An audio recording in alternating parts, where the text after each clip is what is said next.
month, not far from the last month of the year. And yes, we will get into the college football playoff rankings and what it all means and a couple of comments from those who are on the committee. I will tell you now, Paxton, who texted me last night with some very naughty language when it comes to the committee, what we have learned, Craig and Paul, what have we learned about the college football playoff committee? And you cannot get too high and you cannot get too low. Everything they say until Sunday doesn't matter. Like everything they said until Sunday does not matter. It's all filler for a television show. Now, if you're a Texas fan, it might stress you out that they've ranked you behind Oregon every single time. So if Oregon wins, it seems that they feel Oregon is better than you and that Oregon will get in over you if it comes down to a battle of one-loss teams getting in if there's only one of those, theoretically. Or if there's more than one of those, they're definitely getting in and you're still, behind them no matter what. But what about the stress of Ohio State also? All that. And that's what I'm saying. You can't worry about it until the games are played. You can just go out and play and then wait for it.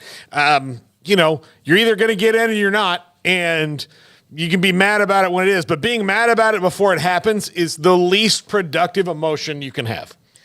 Yeah, but that's college football fans. I mean, that's, what you're supposed to do. I mean, you're supposed to be upset that your team's not in there with 1 week to go, and you're supposed to be upset that there's not really a great reason as to why Oregon is above you at this point, because there is an argument that can be made and you can compare side by side, and if it's a forward-thinking vote, then you can see where Oregon would be in because they're just assuming that they're going to beat Washington, but if it's not, then what reason do they have to be over some of the schools that they're over, like at Texas right now? Mm-hmm.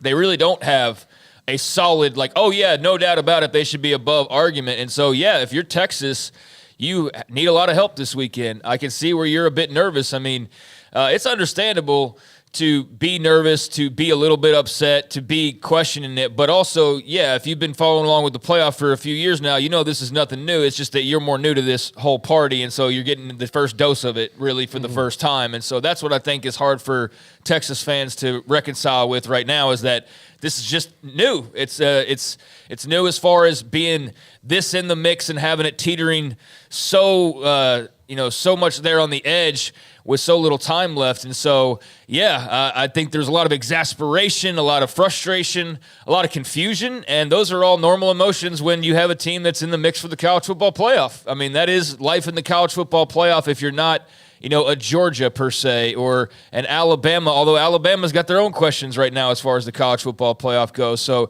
to Paul's point, I think that's just getting their first real dose of what that committee and that weekly television show can be like and how frustrating and nonsensical it can be at times, especially when you feel like the arguments kind of flip depending on the way the wind is blowing.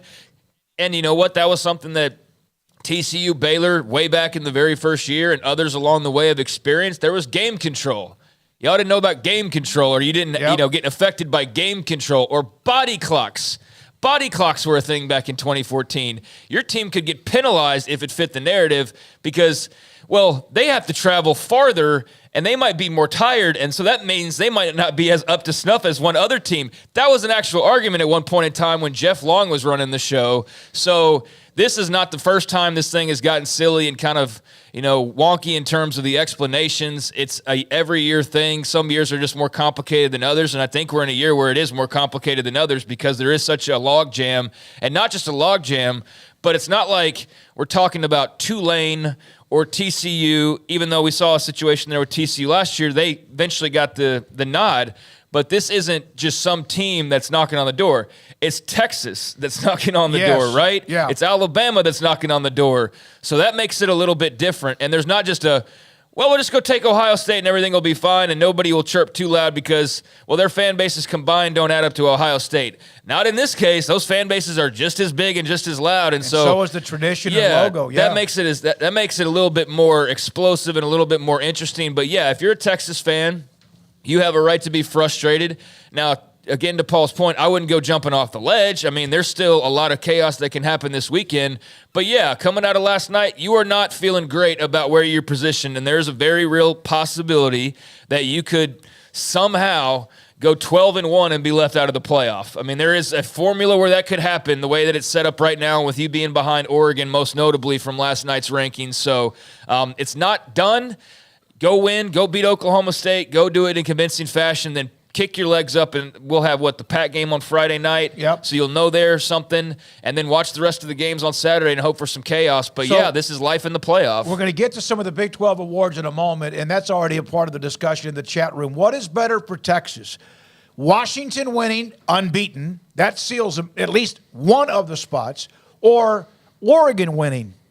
Which is worse for them? Oregon winning is worse for them because, again, Oregon's been ranked ahead of them every single time. And, but Washington winning would seal. Well, Washington winning, they still would have the Florida State thing. Yeah. Okay. So that's Washington have the argument of we lost, but we also beat the team that we lost to. And we lost which at is the why I very thought end. Oklahoma would have been great to have. And that's like, I just saw Paxton, they only lost by 4 with 60 seconds left to Oklahoma. Yeah. But, Alabama's got the kind of the worst argument of everybody because if Texas wins, when they say, well, who did you lose to? They got to hope that they go into the Baylor TCU thing. Well, we lost to Texas, but Texas lost to Oklahoma. So Texas is ranked higher than Oklahoma. So our loss was better than theirs. Yeah. Everybody has their own argument. Oregon fans can say our loss was a team ranked in the top 5 all year long. And then we came back and beat them. And then where Texas can say, yeah, but we beat whatever Alabama 8th.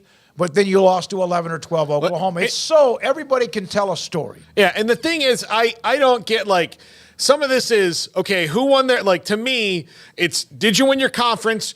Did you win all your games? All those things. And then you start getting into where you have to start splitting hairs on the strength of schedule. But if you're trying to look for, game control and, which team looked the best all season, well, really, other than Michigan, who had the worst schedule of anybody in that as far as who they had to play until the last month, everybody's going to have pimples. Nobody's showing up perfectly there. Georgia, kind of slept through the first part of the season. Everybody's Oregon's got some big wins, but they've got a loss. There are all those things there. Washington, they've played fast and loose several times this year. So nobody's perfect because in that top about 12 teams, there's not a lot of separation. There really isn't. We're going to break down that later.